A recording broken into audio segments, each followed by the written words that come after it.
Have you ever heard of ALSP? Have you seen a person who can't walk and can't talk and you've made fun of them? Have you wondered if they have an illness or what's wrong with them?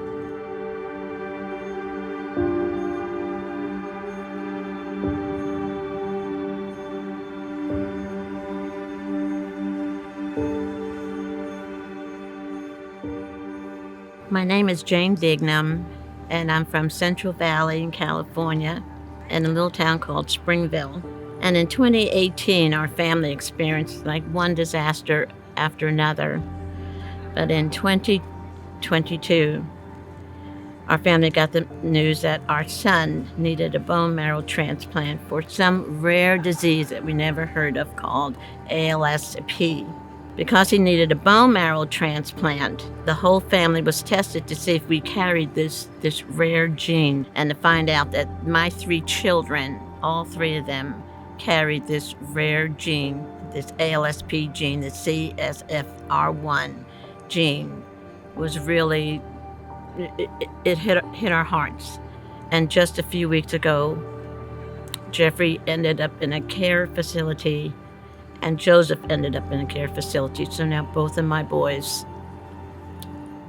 are disabled. ALSP is a rare, highly underdiagnosed genetic white matter disorder caused by autosomal dominant variants in the CSF1R gene. The fact that it's autosomal dominant, it means that it can run in the family, in the sense that every patient has 50% chance of passing the disease to each of their kids.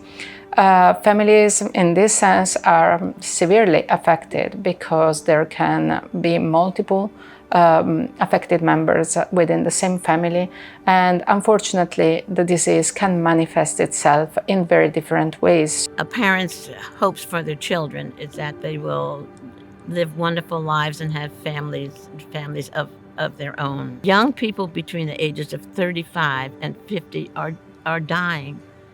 They're dying. They're too young. The prime of their lives is over. They can't walk. They can't talk. Their hands are crippled. My son was given a 2-year lifespan, but thank God for Citrus Hope Foundation and the doctors and the hospitals that his lifespan has been extended. So eventually, this is our goal. Our goal is to find the cure for this illness, and then when I deliver the diagnosis, I will be able to say it's difficult disease, but we have good treatments and we have a cure. It may require some work, may require some sacrifices on your part, but eventually we will have a cure. So we are on the way to find the cure. It may not happen tomorrow, but I truly believe that it will happen a day after tomorrow. ALSP didn't even have a code. We went to a hospital and they didn't know how to classify Jeffrey. So they classified him as MS. Now we have a code that you can use when you're sick. It is challenging over the course of time, even when you have the diagnosis, to tell people that you have a rare disorder and then hear back that they've never heard of it or they don't know how to treat that, and you're sort of left feeling alone, when actually there is a growing group of people that really feel strongly about making sure that the care of people that are living with this disorder have a lot of options. You couldn't even Google it to find out what it was and how it was carried. With no help, my daughter Kimberly did research. She Googled, she went online, and finally she went on Facebook because she couldn't find anything on Google about ALSP or the gene. And so when she went on Facebook, that's when Citrus Hope Foundation just popped up. And all the questions that she had, she got hold of Heidi Edwards right away. And they discussed Jeffrey, they discussed all the opportunities through Sister Hope where we could get information. She was so much help, so much help. People with ALSP, doctors don't know about it, communities don't know about it, hospitals don't know about it, and we have no place to turn. The only place that we really received any help from was the Sisters Hope Foundation. It was an answer to our prayer, honestly. The work that the Sisters Hope Foundation is doing is incredible.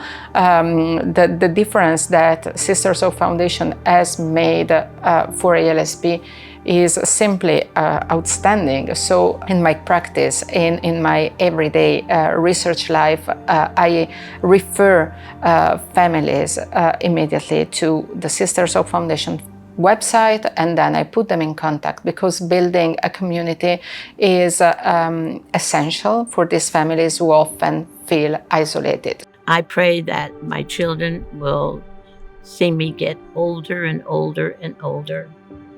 And not just my children, but all the other parents whose children are suffering with this deadly disease.